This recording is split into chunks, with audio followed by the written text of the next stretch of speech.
Every Democratic senator voted to remove President Trump from office, but they were joined by one Republican, Senator Mitt Romney of Utah, who supported impeaching Trump on one count, abuse of power. Senator Romney became the first senator to ever vote against his own party's president in an impeachment trial. He spoke on the Senate floor prior to his vote.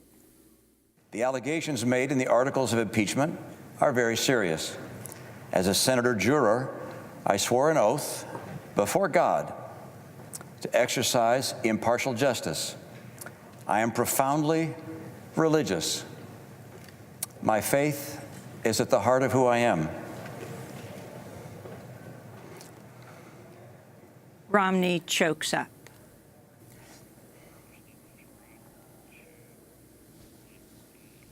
I take an oath before God as enormously consequential.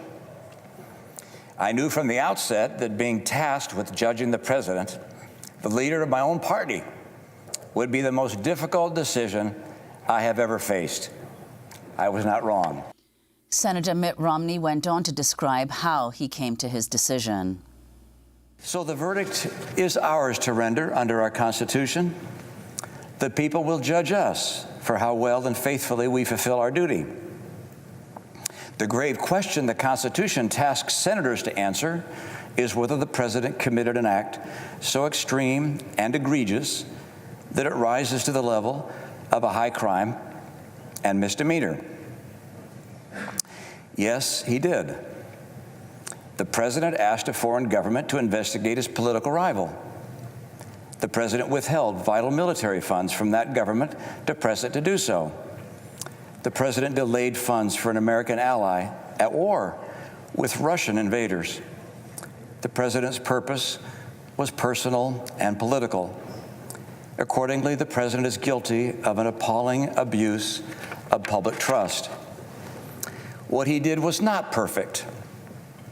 No, it was a flagrant assault on our electoral rights, our national security, and our fundamental values.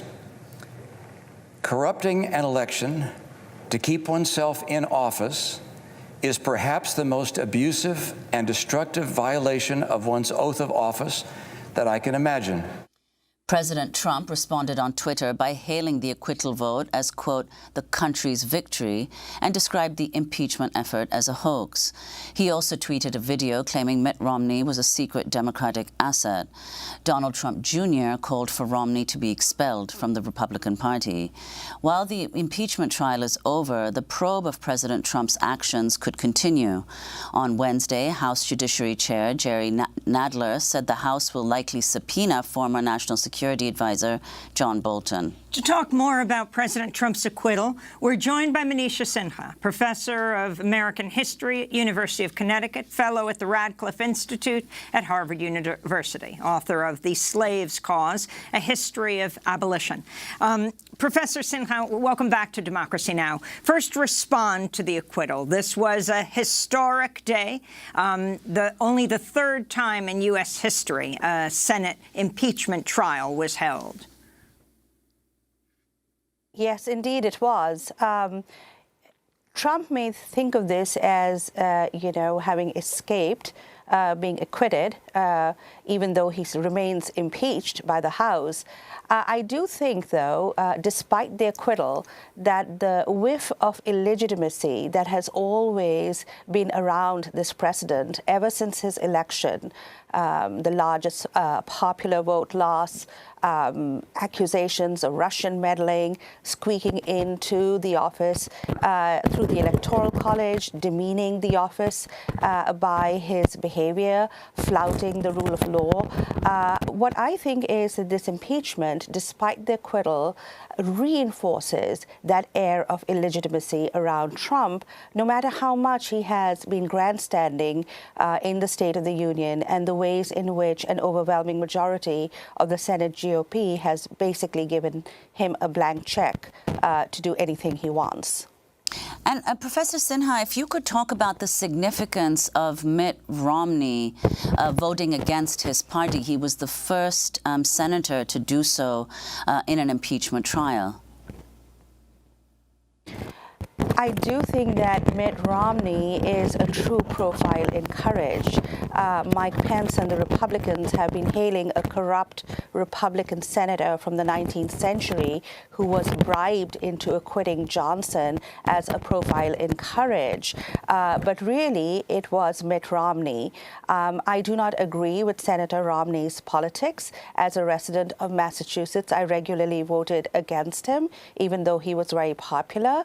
And I certainly voted against him when he was running against Barack Obama in 2012.